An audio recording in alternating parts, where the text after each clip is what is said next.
আমরা তো বলছি না যে বিএনপি ক্ষমতায় যাবে, যারা ভাবেন আমি তাদের উদ্দেশ্যে বলছি।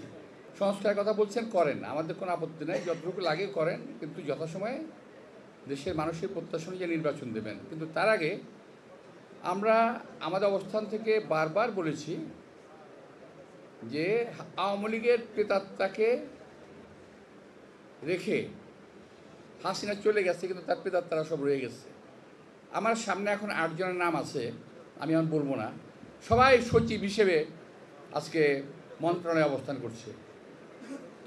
আবার সবচেয়ে আশ্চর্যজনক বিষয় হলো, এত কথার পরেও, এত বিরোধিতার পরও মাত্র 2 দিন অথবা 3 দিন আগে সচিবালয়ে আরেকজন প্রাক্তন সচিবকে, রিটায়ার্ড সচিবকে, বাকশালী সচিবকে নিয়োগ দেওয়া হয়েছে কন্ট্রাক্টে, এই কয়েকদিন আগে, আজকে কালকে অথবা পরশু দিন।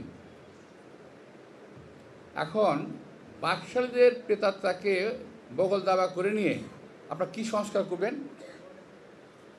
জাতির কাছে প্রশ্ন জাগে, আমার কাছেও প্রশ্ন জাগে।